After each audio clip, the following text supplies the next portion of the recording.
Bienvenue dans Tribune et Podium, le podcast pour vivre les émotions du sport. Je suis Solène Rigoulet, journaliste podcasteuse, et chez moi, le sport est une histoire de famille puisque je grandis dans les tribunes de Gerland. Et aujourd'hui, ma passion, elle s'est tournée vers toute la grande famille du sport français. Pour partager cet amour du sport, je te laisse découvrir aujourd'hui une nouvelle histoire et je te souhaite une très bonne écoute. Et là, t'arrives, t'as 10 000 supporters. Et il y a des mecs qui agitent ta tronche en carton dans les trucs. Et tu te dis, mais qu'est-ce que c'est ? Et donc, tu passes de ça où tu fais une médaille, où tu m'as vu arriver au Club France, où on est comme des fous. Mais tu te sens rockstar. Tu es une rockstar. Mais c'est un truc de fou. Ça te génère une adrénaline, mais c'est impensable. À ce moment-là, tu es déconnecté de la réalité parce que tu as l'impression que plus rien ne peut t'arriver.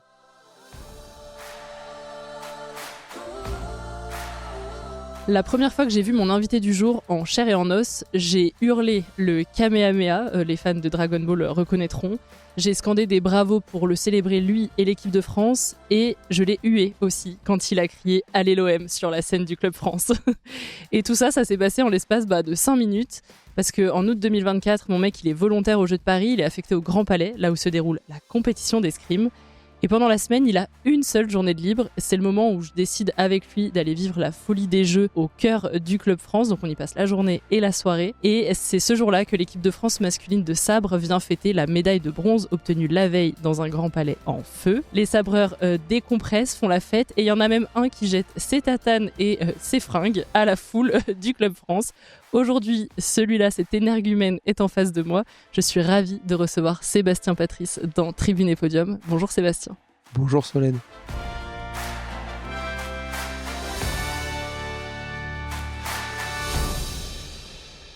Pour te présenter et pour commencer, j'aimerais que tu te présentes, mais sans me parler de sport. Du coup, Sébastien Patrice, 25 ans, originaire de Marseille, pur sucre. Si on l'avait pas entendu.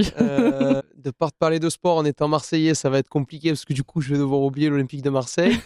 Je te dirais un garçon qui est très famille, un garçon qui est très honnête, persévérant, très impulsif, le défaut des qualités. Et je te dirais quelqu'un, comme tu peux l'avoir vu, très amical, très, très joyeux et très, très bon délire. Et est-ce que tu peux me faire une phrase pour me parler de ton sport ? Alors, en un mot, je t'aurais dit répétition. Et en une phrase... Quel sport de merde. Non, c'est un sport très dur. C'est un sport très dur parce qu'on s'entraîne énormément. On s'entraîne beaucoup plus que ce qu'on fait de compétition. C'est un sport compliqué parce qu'il n'y a pas beaucoup de lumière médiatique encore dessus en France. Ça en fait toute sa beauté parce que tu sais pourquoi tu t'entraînes.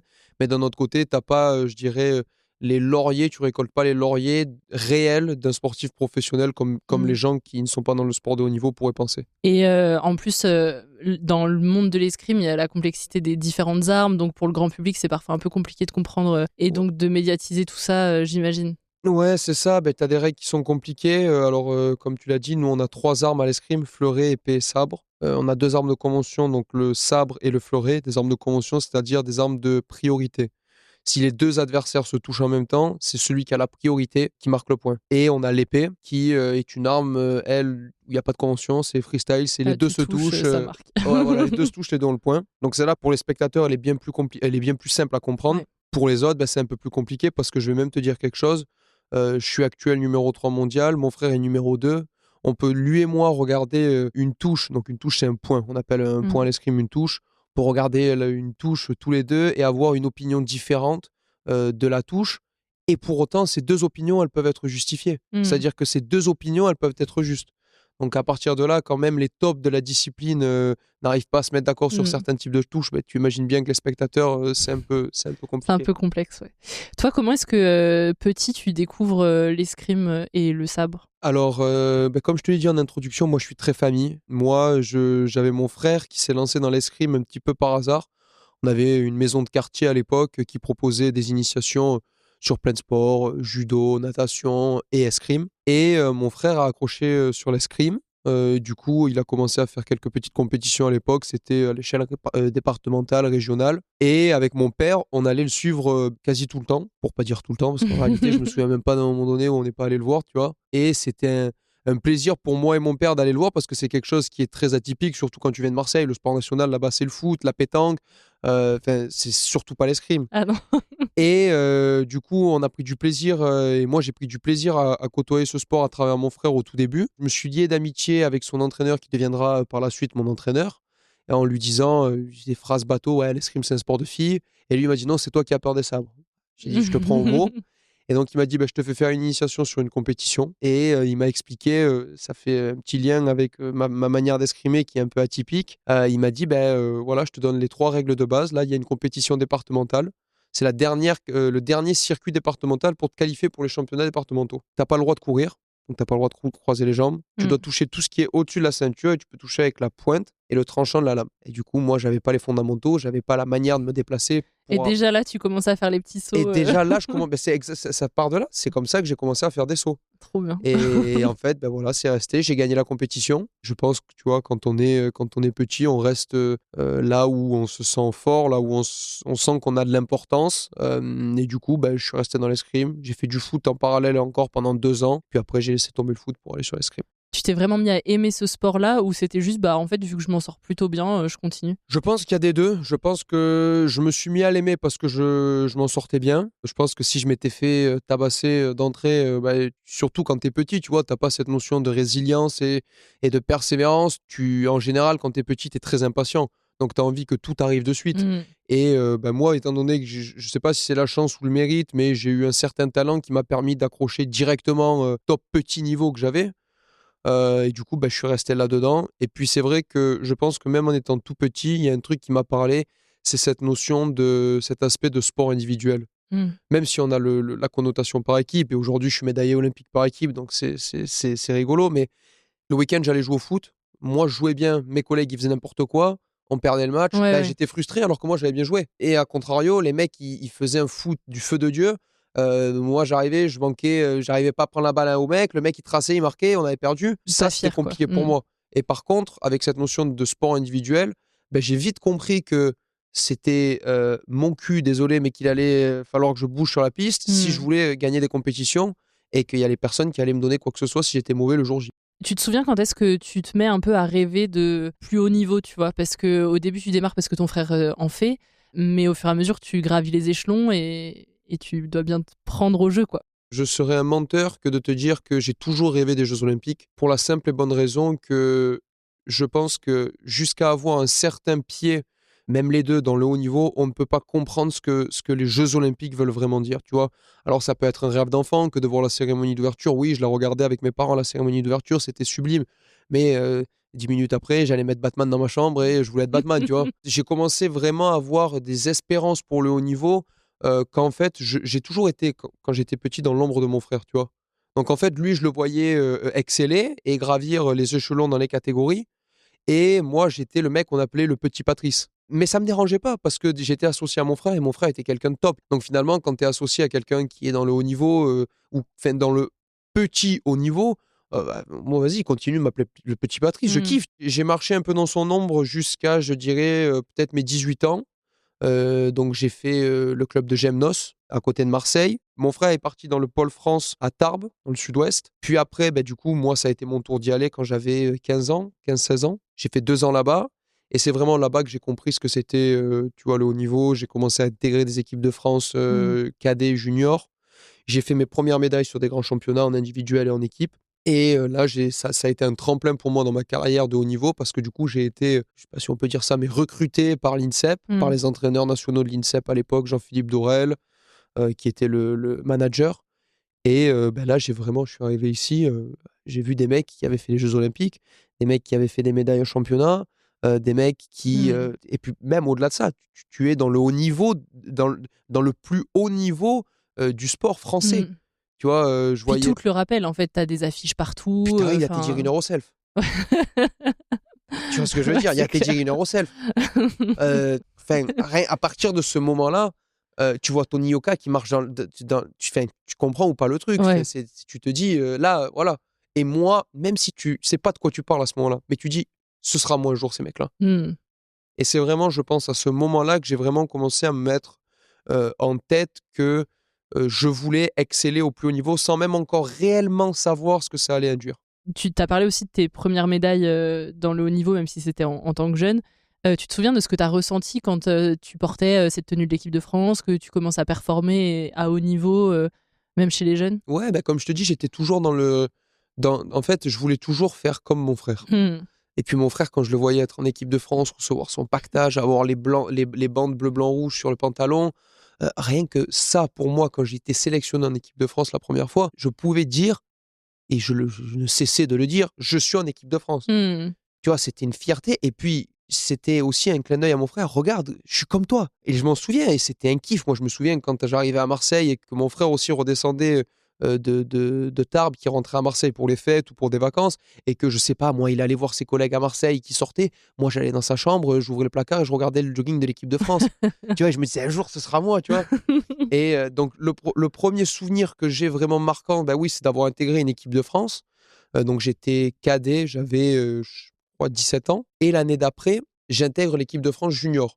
Donc là, tu vois, vraiment, on avait, parce que tu es jeune et que tu réalises pas, mais quand tu es en cadet, tu te dis, le plus haut niveau, c'est les juniors. Moi, mais je te dis, comme je pense, moi, je ne pensais même pas à l'escrime senior. Pour moi, ça n'existait pas. Ouais. Oui, tu connaissais pas, en fait. Pour moi, c'était les vieux, les mecs. Tu vois ce que je veux dire? En fait, c'était pas un truc que j'allais faire une fois. Mais parce que tu peux pas réaliser, je pense, en réalité. Alors peut-être maintenant, c'est différent, mais je te parle vraiment, moi, à ce moment-là, surtout qu'on n'est pas issu d'une famille d'escrimeurs, on n'est pas issu d'une famille où il y a du sport de haut niveau. Peut-être qu'avec mes enfants, ce sera différent s'ils font de l'escrime, tu vois. Ils comprendront directement que le plus haut niveau, c'est ce que papa a fait. Ouais, en plus, papa, tonton, enfin, tu vois, il y a... Voilà. Moi, c'était pas du tout ça. Donc, quand j'arrive en cadet et qu'après, je me dis, bon, maintenant, cette année, c'est les juniors. L'année dernière, c'est mon frère qui était dans cette catégorie-là. Mon frère était junior. C'est fou que tu l'aies mis comme ça sur un piédestal. Je l'ai mis sur un piédestal parce que, comme je te dis, moi, je suis pas issu d'une famille de sportifs de haut niveau. Et c'est vraiment mon frère le premier à avoir apporté ce mouvement sportif de haut niveau dans la famille. Si aujourd'hui, je fais de l'escrime et que je suis dans le top niveau mondial, c'est grâce à mon frère. Ouais. Si ma petite sœur fait de l'escrime, c'est grâce à mon frère. Tu vois, c'est vraiment lui qui a apporté ce truc-là.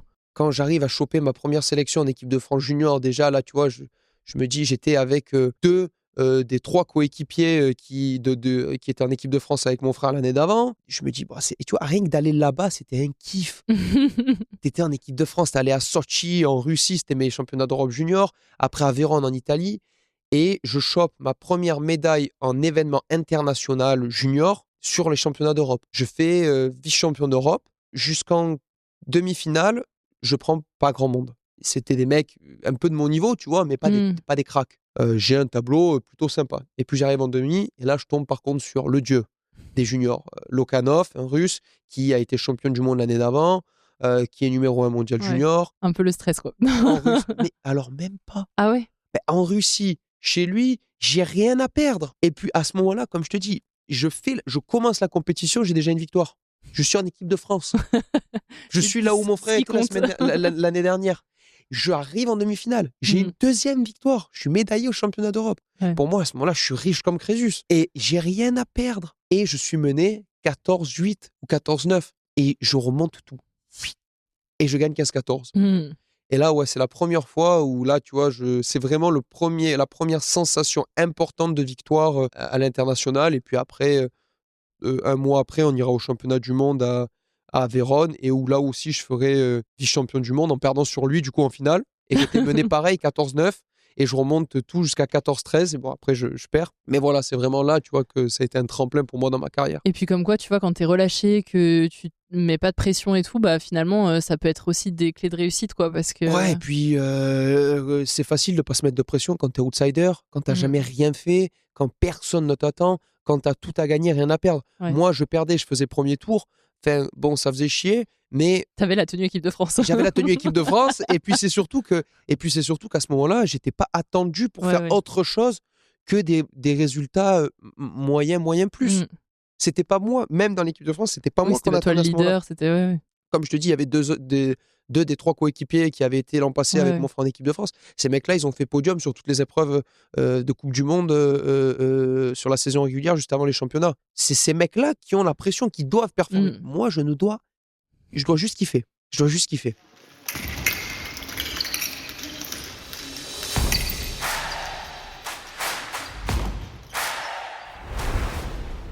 Je pense qu'en introduction, c'est important de revenir juste faire un tout petit saut sur les Jeux Olympiques et sur l'année olympique parce qu'elle est super essentielle, cet aparté, pour pouvoir bien comprendre toute l'importance de l'année post-olympique.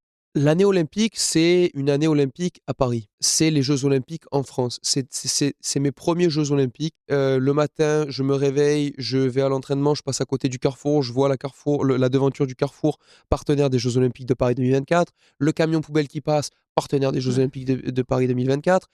Mon père qui m'appelle dans la voiture. Ouais, alors, putain, tu vas à l'entraînement, ouais, ça va être grandiose les Jeux. Ah, j'ai vu ça sur TF1, il parle de ça, il parle de ça.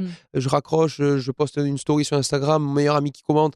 Ouais, j'ai trop hâte les Jeux Olympiques. À ce moment-là, je suis même pas encore sélectionné. Tout gravite autour de ça. Tu t'endors le soir en rêvant des Jeux Olympiques. Tu te réveilles le matin en étant motivé par les Jeux Olympiques.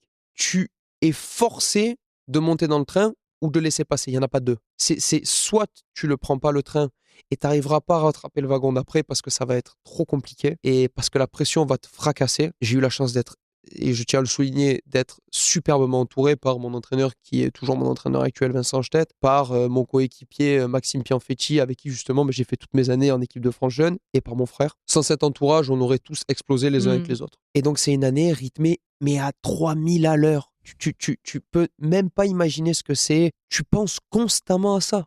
Tout le temps. Et comme tu dis, tout le monde te le rappelle en plus. Tout le monde, mais tu vis. Alors, je sais pas si c'est uniquement dans ton microcosme, mais j'ai l'impression qu'à ce moment-là, le monde est presque, j'ai envie de te dire, mais c'est une connerie, mais comme pendant la période du Covid, tout le monde parlait du Covid. Un coiffeur ne parlait plus de coiffure, un coiffeur parlait de Covid. Un politicien ne parlait plus de politique, il parlait de Covid. Là, j'ai l'impression que c'est ça. Que tout le monde parle des Jeux Olympiques. Peu importe de quoi il parle par rapport aux Jeux Olympiques, ça va être la cérémonie d'ouverture, ça va être la scène qui est pourrie, si ça va être le podium qui est en bois ou je sais pas. Ça va être la galère dans les transports. Voilà, mais on parle des Jeux Olympiques. Et tu sais que toi, tu vas être un des acteurs principaux des Jeux Olympiques. Toute ton année, elle est rythmée par ça. Tu arrives, tu fais les Jeux Olympiques, c'est un moment hors du temps pour les athlètes comme pour la population française et la population mondiale. La réalité, c'est qu'on appelle ça la magie des Jeux Olympiques. Tout le monde est heureux de vivre ensemble. Il n'y a plus de politique à ce moment-là. C'est la magie des Jeux Olympiques qui opère une fois tous les 4 ans, malheureusement. Et donc, on est bercé par ça, on fait une médaille. Enfin, je tiens à rappeler quand même que nous, malheureusement, ça arrive d'aller dans des compétitions en escrime où tu vas faire une compétition à Alger, en Algérie. Il y a 3 chats morts qui sont sur les sièges des tribunes et c'est tout. Tu vois, il n'y a pas de supporters. Et là, tu arrives, tu as 10 000 supporters. Et il y a des mecs qui agitent ta tronche en carton ta grosse dans les tête. trucs. Et tu te dis, mais qu'est-ce que c'est? Et donc, tu passes de ça où tu fais une médaille et où tu m'as vu arriver au Club France, où on est comme des fous. Mais tu te sens rockstar. Ouais. Tu es une rockstar.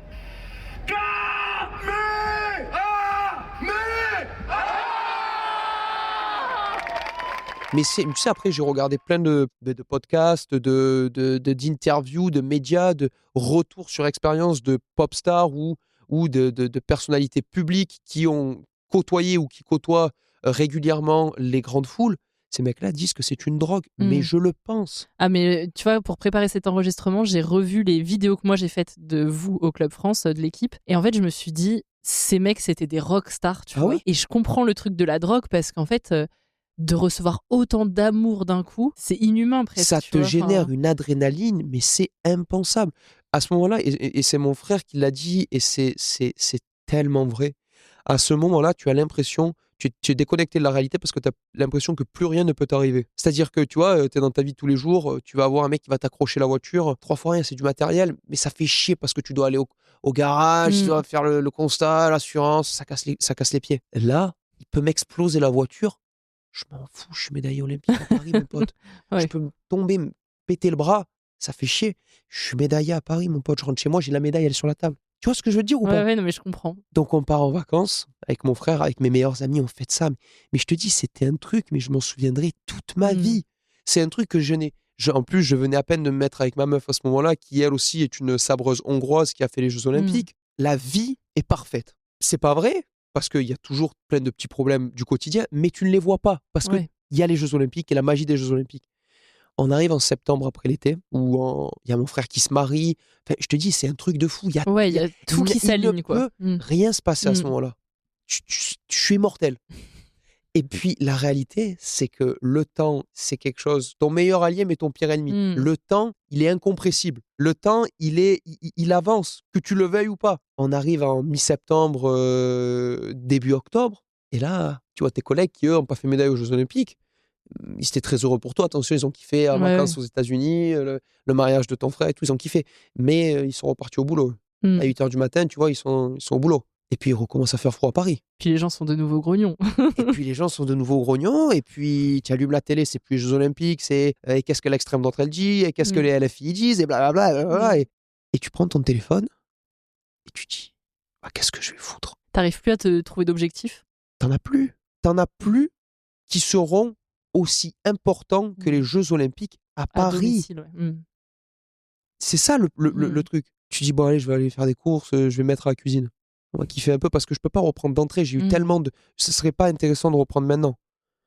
Et t'arrives devant le Carrefour, ils ont remplacé avec du papier peint la devanture des Jeux Olympiques. C'est plus la devanture des Jeux Olympiques. C'est 3 kilos de bananes achetées, quatrième est offert. T'as le camion poubelle qui arrive, qui manque de t'écraser parce que tu traverses au rouge et il te klaxonne. Tu recules, putain, c'est plus une société verte. Tu vois, c'était un rêve. Je rentre chez moi, j'ouvre le placard, je me dis, est-ce qu'elle est là, la médaille? C'est un peu, mais ça peut paraître fou, mais je te jure que c'est ça. Et tu te dis, moi, mon entraîneur peut témoigner, je prends mon téléphone, à ce moment-là, je jette le sac de course, j'appelle mon entraîneur, je lui dis, parce que les autres qui n'avaient pas fait les Jeux Olympiques, eux avaient repris, tu vois, du coup. Oui. J'appelle mon entraîneur, je lui dis, cet après-midi, je suis à l'entraînement. Cet après-midi, je suis à l'entraînement. C'est soit ça, soit je pars en dépression. Soit c'est ça, soit je repars aux États-Unis, tu me vois pas pendant 6 mois. Tu sentais que t'en avais besoin? Je sentais qu'il fallait que je fasse quelque chose. T'es passé d'un moment donné où tu prépares le plus bel événement de ta vie, un événement mondial, et où tu es acteur principal de ce truc. Et tu passes de ça à un moment donné où tu as l'impression, pourquoi tu te lèves le matin? Toi, tu vois, tu te lèves le matin parce que tu vas faire tes podcasts, parce que tu vas côtoyer de nouvelles personnes. Mais si demain, ça fait combien de temps que tu fais ça? Du podcast, ça fait 5 ans. T'imagines, si demain, je t'enlève ça. Il y a un moment donné où, oui, tu vas retrouver de la motivation, tu vas retrouver des objectifs, mais ce truc-là qui te motive à te lever chaque matin et où quand tu t'endors le soir, tu te dis, bah, je vais peut-être apporter cette idée-là, je vais poser maintenant cette question, je vais le faire sous ce format, je vais aller dans cette ville, tu vois, ces trucs-là. Ben, sauf que là, t'as plus rien. Eh ben, c'est pareil. Tu sais, c'était un peu quand l'équipe de France elle est devenue championne du monde en 2018. Je m'étais fait cette remarque sur les jeunes, tu vois, notamment sur Mbappé, en me disant, en fait, c'est le rêve d'une carrière de devenir champion du monde. Quand ça t'arrive à 18 ans, enfin 20 ans, je sais plus quel âge il avait, de quoi tu te mets à rêver derrière? Parce que c'est genre le truc ultime et du coup, c'est ce que tu décris, quoi. Mais il y a beaucoup d'autres rêves, intra et extra-sportifs. Il y a beaucoup d'autres choses qui, et fort heureusement, parce que sinon, la vie serait malheureuse. T'as pas qu'un objectif dans la vie. Mais à ce moment-là, c'est compliqué, surtout quand t'as pas de l'expérience. C'est quand ça t'arrive pour la première fois, tu sais pas ce que tu vas faire. Et donc, ben moi, j'arrive à la salle et je dis à mon entraîneur, bon, là, il faut qu'on voit, toi et moi, qu'est-ce qu'on fait? C'est quoi l'objectif? Là, il faut que je me réveille le matin en ayant du peps. Ouais. En me disant, c'est pour ça que tu vas faire ça. Et c'était pareil avec ta compagne, enfin, vous aviez ce même sentiment et du coup, il y avait tu vois, vous partagiez ce Elle nuage avait une certaine excitation parce qu'elle venait de faire quart de finale aux Jeux Olympiques, parce que, tu vois, elle a quand même 3 ans de moins que moi, donc à ce moment-là, moi j'ai 24 ans, elle a 21 ans. Et puis, elle a quand même une certaine forme d'immaturité à ce moment-là. Tu vois, moi, je suis parti de chez moi, comme je t'ai dit, j'avais 15 ans. Ça apporte tout son lot de conneries. Mais du coup, moi, j'ai été forcé d'accepter et de devenir mature plus tôt que certaines personnes de mon âge, tu vois. C'est pas moins bien, c'est pas pire, c'est pas mieux, y a pas, tu vois, mais c'est juste différent. Et moi, jusqu'à encore l'année dernière, c'est ma meuf, c'est sa mère qui lui faisait ses machines à laver, tu vois. Donc, elle avait encore cette forme d'immaturité. Elle a continué d'être bercée par la magie des Jeux Olympiques, elle, puis elle a repris plus tôt que moi. Pour elle, ça a été un petit peu différent. Il y a eu de la similarité, mais c'était quand même assez différent. Et moi, du coup, je reprends l'entraînement et je vais voir mon entraîneur et je lui dis, on s'assoit, on fait quoi? C'est quoi le prochain truc? Le prochain truc, c'est les championnats du monde à la fin de l'année. Là, il faut que tu te dises, non mais Vincent, là, les championnats du monde, je t'aime bien, mais c'est dans 8 mois, 9 mois. On fait pas ça. Là, je peux pas. T'avais besoin d'une échéance plus proche. J'avais besoin d'un objectif court terme. Ouais. Et d'un objectif conséquent court terme. On regarde le classement international. Je crois que je suis 5e à ce moment-là. Bon, il y a ça comme point, ça, blablabla. Bon, tu peux être numéro 1 mondial. Ouais. Attention, il va falloir y aller. Mais tu peux être numéro 1 mondial. Première Coupe du Monde à Alger, je la gagne. Grand Prix d'Orléans, je fais 3e. Grand Prix de Tunis, je fais 2e. Coupe du Monde de Plovdiv, je fais 2e. 4 compétitions d'affilée, 3 finales, 4 podiums. Une victoire. Numéro 1 mondial. Bah voilà, objectif réussi. Objectif réussi. Et à ce moment-là, il n'y a plus rien. C'est quoi le prochain objectif? Je vais gagner une Coupe du Monde, j'en ai déjà gagné 3. Ou 2 à ce moment-là. Alors attention, je crache pas dessus parce que c'est des trucs de fou furieux. Tu vois, c'est comme si, je sais pas, footballeur, il te dit, bah vas-y, moi, la Ligue 1, c'est bon, j'ai déjà gagné 3 fois. Mais non, c'est des trucs de fou. Mais tu as déjà fait. Bah, et puis surtout que les émotions de la première fois, c'est des émotions de la première fois. Ouais, c'est des ça. trucs que Tu tu peux peux pas jamais reproduire revivre parce que ça. c'est plus de la première fois. Coupe du Monde, non, j'en ai déjà gagné. Podium, j'ai déjà gagné. Numéro 1 mondial, j'ai déjà gagné. Je peux que régresser maintenant, je peux plus progresser. Putain, qu'est-ce qu'on fait là? Bon, ben, champion d'Europe et champion du monde en individuel. Ok, mais là, c'est dans 6 mois. Et là, en fait, je ressens une baisse de motivation. Je ressens plus d'excitation et de plaisir à me lever le matin pour aller m'entraîner. Je ressens de la fatigue, je ressens de la lassitude, je ressens de la frustration quand j'arrive pas à faire quelque chose à la salle. Alors quand il y a des mois de ça ou une année de ça, quand j'arrivais pas à faire quelque chose à la salle, c'était un axe de travail et il y avait de l'excitation et de la curiosité à se dire comment je vais faire pour y arriver. C'est même pas est-ce que je vais y arriver, c'est comment je vais faire pour y arriver. La répétition, là, elle commence à tuer l'excitation et à donner naissance à de l'ennui. Avec mon entraîneur, on prend, lui et moi, la décision d'essayer de prendre un petit peu de recul par rapport à ça. Après ces 4 Coupes du Monde, il y a une Coupe du Monde qui arrive en Italie. Je fais tableau de 16. C'est pas catastrophique, mais quand tu es numéro 1 mondial, c'est pas bon. Je me dis, bon, ben voilà, là, tu vois, il faut que je coupe. Donc, je pars chez ma copine pour trouver un petit peu d'une nouvelle ère. Tu te dis pas que pour changer d'air, tu peux aussi changer de sport? Enfin, tu vois, juste l'espace de quelques mois. Je suis d'accord avec toi, mais c'est mon job. Ouais, c'est vrai. C'est mon job. En fait, j'ai pas le temps de le faire à moitié. J'ai un problème de motivation. Je pars du principe avec mon entraîneur que là, il faut que je change un peu d'air, que j'arrive à trouver un petit peu de motivation sur certains trucs. Et je vais faire un stage en Hongrie. Donc en plus, j'étais avec ma meuf que je voyais pas souvent à ce moment-là parce que l'année dernière, elle était en Hongrie. Moi, j'étais chez moi à Paris, tu vois. Et donc, je vais faire un stage là-bas, un stage international. Ça me permet de la voir pendant presque 2 semaines d'affilée. Coupe du monde en Hongrie, je gagne. Reboosté, mais c'est bizarre ce que je vais te dire, mais c'est pas la compétition de l'année où je me suis senti le plus fort. Je vais même te dire un truc qui va peut-être te faire rigoler. On a 8 Coupes du Monde, enfin, on a 5 Coupes du Monde, 3 Grands Prix et après les 2 championnats. Sur les 8 événements internationaux avant les championnats, donc 5 Coupes du Monde, 3 Grands Prix, je pense qu'elle fait partie du top 3 des compétitions où je me suis senti le moins bien escrimement parlant. Ah ouais. Mais par contre, j'avais une patate. Je suis allé à la chercher, cette victoire avec les crocs, tu vois. Et donc, je gagne, parce qu'en plus, elle était importante pour moi. Elle était en Hongrie, à Budapest, chez ma copine. C'était un clin d'œil, tu vois. J'avais envie de faire ça. Et après ça, ben, pareil, retour case-départ. Toujours pas de motivation. Et c'est bizarre, mais tu vas me dire, parce que c'est normal, mais Seb, t'es fou, quoi. À ce moment-là, tu réalises ta meilleure saison. Je fais à un moment donné, en 6 compétitions, peut-être que tu comprends pas ce que ça veut dire, mais en 6 compétitions, je fais 5 podiums, je fais 2 victoires et je fais 4 finales. C'est énorme. Mais c'est énorme. Je sais même pas s'il y a 10 sabreurs depuis l'histoire de l'escrime du sabre qui ont gagné par exemple 2 Coupes du Monde dans une année. J'ai fait sur 6 compétitions, j'ai fait 5 finales. Enfin, c'est un truc de zinzin, tu vois. Et c'est là toute l'ambivalence du truc, c'est qu'en fait, tu fais ta meilleure saison en termes de résultats, tu vois, tout le monde pourrait être hyper heureux pour toi et j'imagine moi-même, et toi aussi. Super heureux. Et en même temps, c'est là tout le souci un peu parfois de l'humain dans la performance, c'est que un peu comme toi, ton cerveau, il suit pas en fait. Non, il suit pas. Et c'est un peu, tu vas rigoler, mais tu sais, c'est un peu comme quand tu vas voir un mec, tu sais, l'argent ne fait pas le bonheur. C'est vrai qu'à ce moment-là, je suis heureux de faire ces résultats, mais je suis pas en train de... T'y es pas, quoi, t'es pas dedans. Ouais, non, je tripe pas. Ouais. T'arrives à en parler avec éventuellement, tu vois, ton frère qui fait le même ouais, mais à ce moment-là, mon frère, lui, c'est beaucoup plus compliqué parce que il est remplaçant des Jeux Olympiques, c'est-à-dire qu'il il est 4e, tu vois, il fait l'équipe, il est médaillé parce qu'on le fait rentrer sur la 3e place. Mais mon frère, lui, à ce moment-là, il occupe un créneau de par sa médaille olympique qui, à ce moment-là de sa carrière, ne lui appartient pas. C'est-à-dire qu'à ce moment-là, mon frère, il n'est pas dans les meilleurs mondiaux. Tu vois, je sais même pas s'il est dans le top 30. Du coup, il surfe sur ça qui ne lui appartient pas à ce moment-là. Et du coup, lui, tu vois, il est galvanisé comme un fou furieux, ce qui est normal. Et en fait, ça lui a été un tremplin de fou furieux parce que cette saison, du coup, la saison dernière, il arrive à être numéro 1 mondial à la fin de l'année. Lui aussi, il fait une saison de malade mental. On a fait un truc à l'image dans un autre sport, ça a été une rivalité Federer-Nadal. Ouais. Tu vois, Sinner Alcaraz. Mais vraiment, si aujourd'hui l'escrime s'était démocratisé comme le tennis, ça aurait été du même acabit. On a fait, je sais pas sur combien de compétitions d'affilée, quand c'était pas moi en finale, c'était lui. Quand c'était pas moi sur le podium, il y avait forcément un Patrice.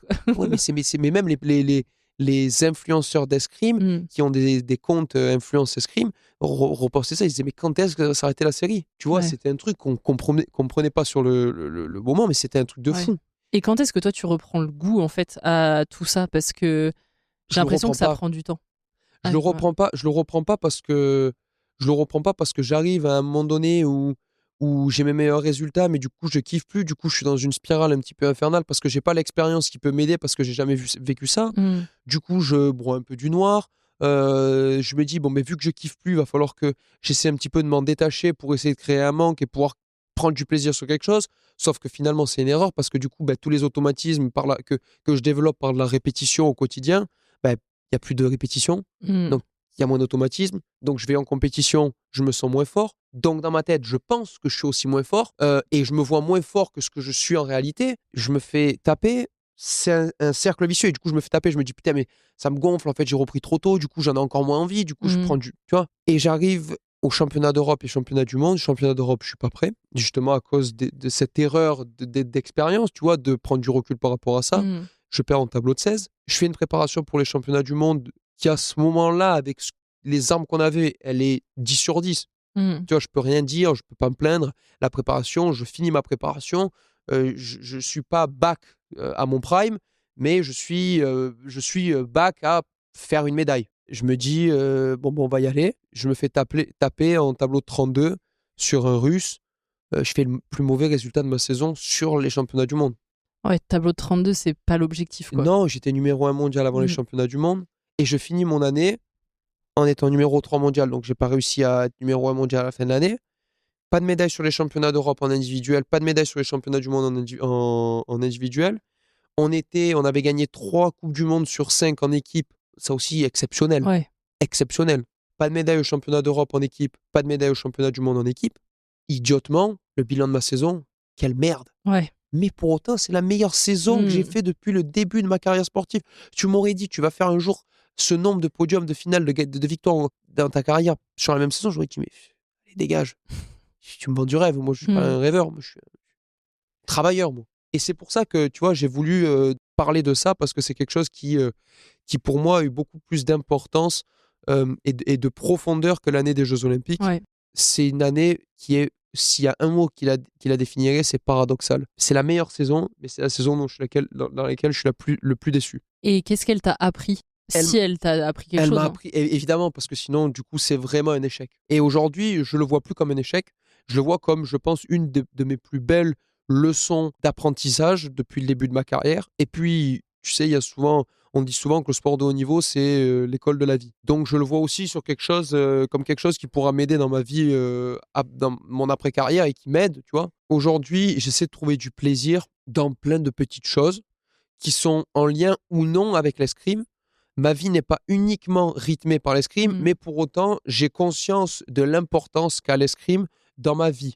Ouais. J'ai conscience, mais raisonnablement. C'est-à-dire que c'est pas quelque chose que je surestime ou que je sous-estime.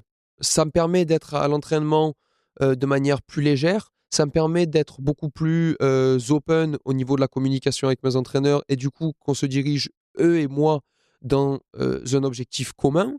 Ça m'a aussi appris que tu te relèves toujours, si tu le veux vraiment. Et tu as réussi à dessiner des nouveaux objectifs, Ouais, même à long terme. J'ai dessiné des nouveaux objectifs à long terme. Je prends du plaisir sur plein de petits trucs à court terme. Tu vois, ce stage de New York qui va avoir lieu avant la Coupe du Monde de Salt Lake City, c'est quelque chose qui, moi, New York, c'est une de mes villes préférées. Ça va être un kiff, tu vois. La préparation, par exemple, on a fixé des compétitions pour recréer un petit peu cette dimension des championnats du monde. On a décidé avec les entraîneurs de mettre des checkpoints sur certaines compétitions références dans l'année. Le Grand Prix d'Orléans qui a eu lieu il y a 2 semaines. Il y aura la Coupe du Monde de Salt Lake City, la Coupe du Monde de Budapest et le Grand Prix de Séoul. Donc 4 sur 8 événements. Pour l'instant, le Grand Prix d'Orléans, je fais 3e. Donc dans notre idée et dans notre programme tactique, c'est comme si à ce moment-là, j'avais été médaillé sur les championnats du monde. Donc évidemment, j'aurais dû gagner. Enfin, je sais pas si la phrase est juste, j'aurais dû gagner, mais j'aurais pu gagner à ce moment-là le Grand Prix parce que je perds sur quelqu'un qui, sur le papier, est moins fort que moi et que j'avais déjà battu. Je perds en demi-finale contre lui. J'ai pas fait de la bonne escrime en demi-finale, mais pour autant, c'est ce que je te dis. Je suis quand même heureux de me dire, c'était quoi l'objectif avant de venir sur cette compétition? Tu t'as pas fait dernier. Et j'ai fait médaille de bronze aussi sur la première à Alger. Donc là, ça fait 2 podiums sur 2 compétitions.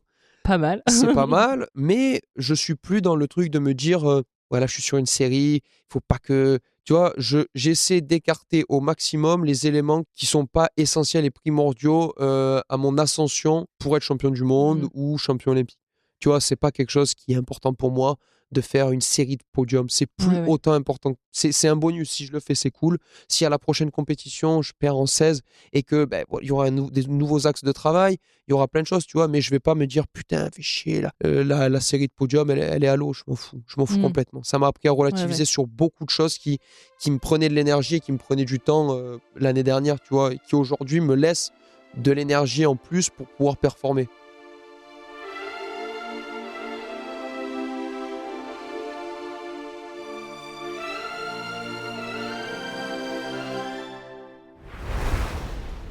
Déjà, le doute, il fait partie à part entière du sport de haut niveau et de la vie en général. Je pense que quand on veut bien faire, on doute. Ça n'existe pas, les mecs qui te disent, moi j'ai tellement confiance en moi que je doute pas. J'ai confiance en moi énormément, mais ça m'arrive de douter. Et c'est parce que je veux bien faire les choses que je doute. Si je devais l'associer à un événement marquant de ma carrière, je te dirais l'année dernière, quand la saison elle s'est terminée, j'ai commencé à douter en me disant, est-ce que finalement j'arriverai vraiment à remplir les objectifs qui sont pour moi les plus importants dans ma carrière? Tu t'es demandé si t'allais tout arrêter? Non, mais pendant 1 mois, j'ai pas voulu entendre parler d'escrime. Ça a été la plus grosse gifle que je me suis prise, hein. Mais j'ai pas voulu tout arrêter. Pour la simple et bonne raison que je suis un rageux et que je voulais y retourner, tu vois? La colère, ça a été quelque chose qui a été... En fait, je me suis dit à ce moment-là, avec tout ce que j'ai travaillé, avec tout ce que j'ai fait comme sacrifice, comme résilience, avec toute l'énergie que j'y ai mis, bordel, pourquoi ça marche pas à ce moment-là? J'étais frustré et la frustration a engendré de la colère et la colère a engendré de la peine et tu vois, tout ce cercle vicieux pourri. Et j'ai eu énormément de colère contre moi, contre la vie, mais c'est peut-être mal dit parce que je vais dire la vie d'escrime. J'avais l'impression que cette colère, elle me quittait pas et qu'au plus, en fait, j'avais envie et c'est pas quelque chose qui me ressemble, mais j'avais envie de tout casser.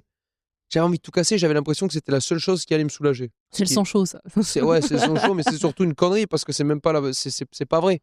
C'est pas vrai et parce que en réalité, je pense que tous ces sentiments, ils sont normaux, si tu es, vraiment, acteur de ta performance et pas spectateur. Si tu es acteur de ton projet à part entière, je pense que tous ces sentiments, quand il y a un petit échec qui n'est pas la fin du monde, c'est des sentiments normaux. Faut les accueillir, je pense.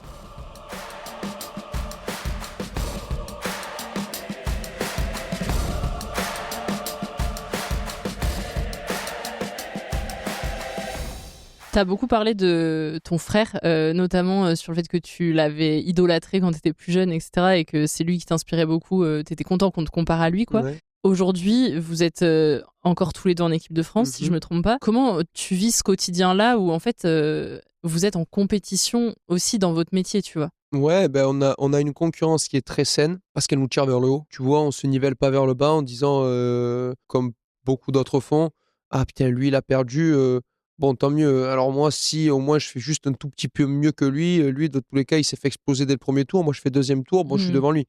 Non, avec mon frère, c'est pas ça. Mon frère, c'est je vais gagner la compétition. Ah putain, l'enfoiré, il a gagné la compétition, c'est quoi, je vais gagner celle d'après. Ah ouais, il a regagné celle d'après. Ah putain, mais je vais gagner encore celle d'après. Numéro 2 et 3 mondiaux. Comment t'abordes un match quand tu sais que tu vas jouer contre lui? Enfin, que tu vas tirer contre lui, Il y a eu 2 périodes.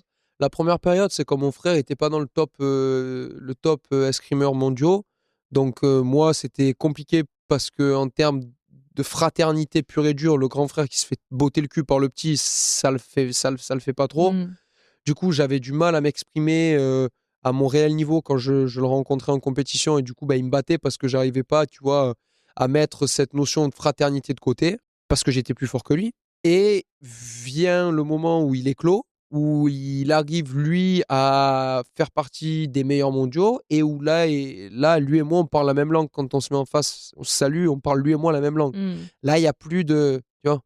Et donc là, depuis l'après-Jeux Olympiques, c'est quelque chose qui est devenu, pour moi, c'est un adversaire comme un autre. Je mets mon masque, je vais autant avoir envie, désolé, mais de le crever Que les autres. que les autres, qu'un mec, un Hongrois qui va se mettre en garde devant moi, c'est mon frère. Mais à ce moment-là, quand on abaisse le masque et qu'on commence à escrimer, c'est mon adversaire plus que mon frère. Et en même temps, ça doit être hyper riche de pouvoir vivre ça ensemble parce que, comme tu le dis, le sport de haut niveau, c'est parfois un peu flou, tu vois, pour les gens qui ne le vivent pas. Même vos parents, ils doivent pas toujours tout comprendre.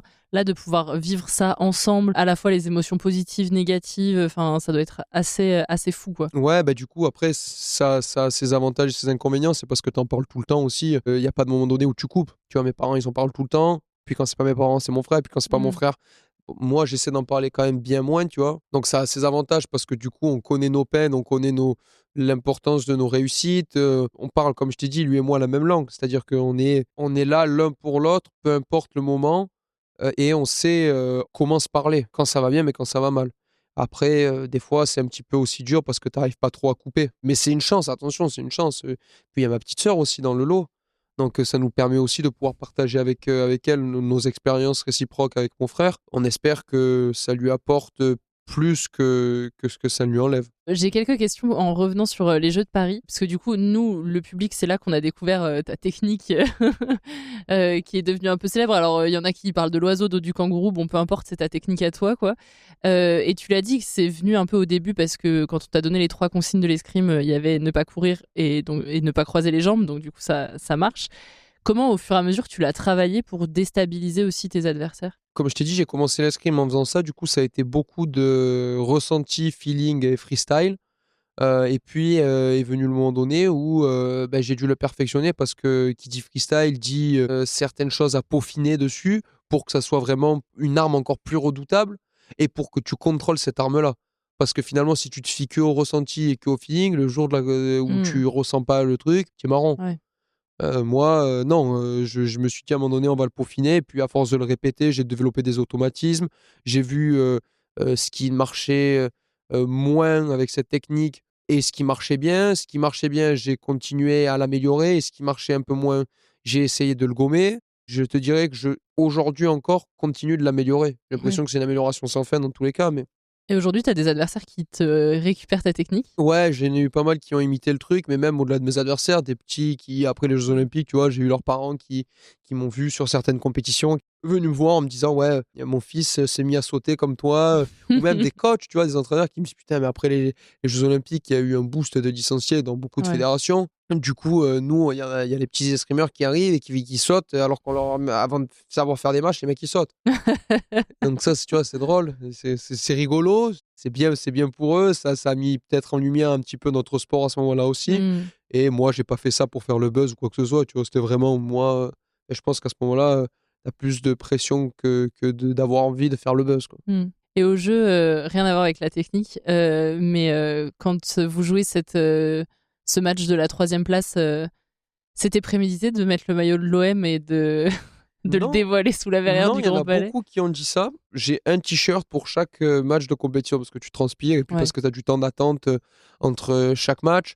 Donc, soit tu gardes ta tenue comme certains font, mais c'est un peu dégueulasse parce que du coup, tu es tout transpirant et quand tu sors du match, la transpiration chaude, mais après, pendant 1 heure, tu t'es refroidi.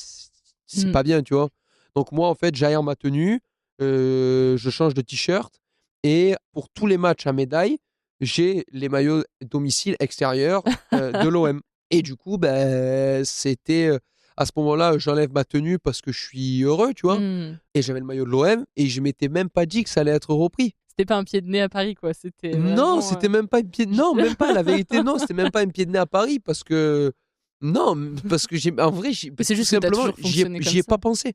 J'ai fait juste ce que je fais depuis des années et donc ça a été. Je sors du truc, je vois des messages de tous les côtés. Ah ouais.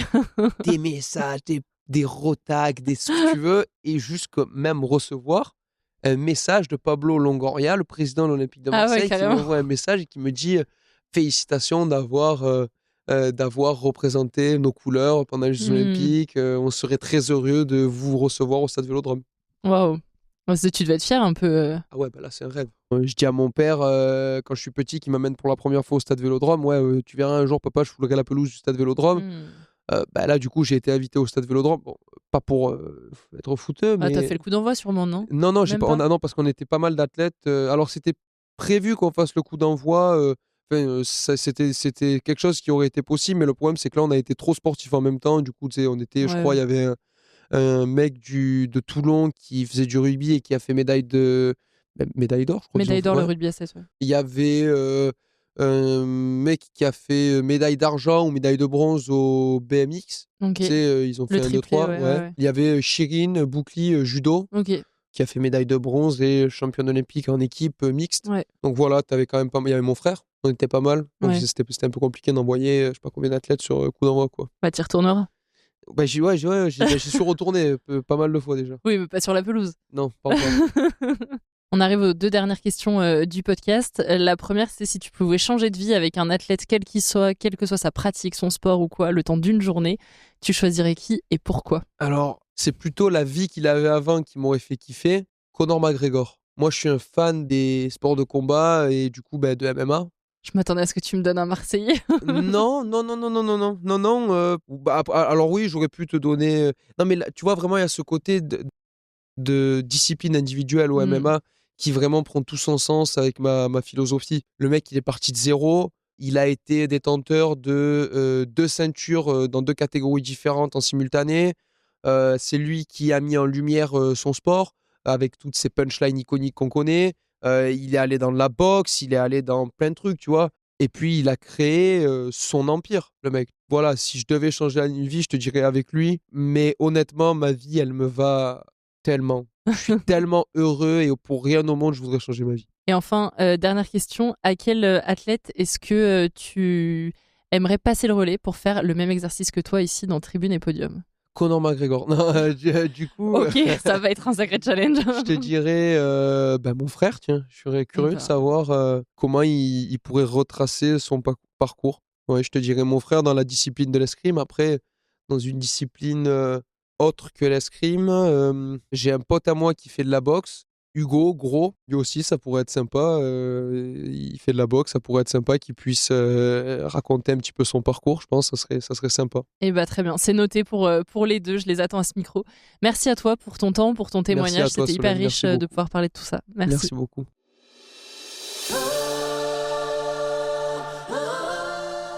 Merci d'avoir écouté cette histoire de sport et d'émotion. Cette aventure, je veux la vivre avec toi, tel un supporter prêt à clamer ton bonheur et parfois tes peines. Ensemble, nous allons vibrer plus fort et pour ça, je compte sur toi pour t'abonner à Tribune et Podium sur ta plateforme d'écoute préférée. Je suis très curieuse de savoir quel athlète tu aimerais entendre dans ce podcast, alors dis-le-moi en MP sur Instagram, sur le compte Tribune Podium ou tout simplement en laissant un avis sur Apple Podcast ou Spotify. On se donne rendez-vous tous les mardis pour découvrir des histoires humaines dans Tribune et Podium. Écrivons ensemble notre histoire sportive. Ciao!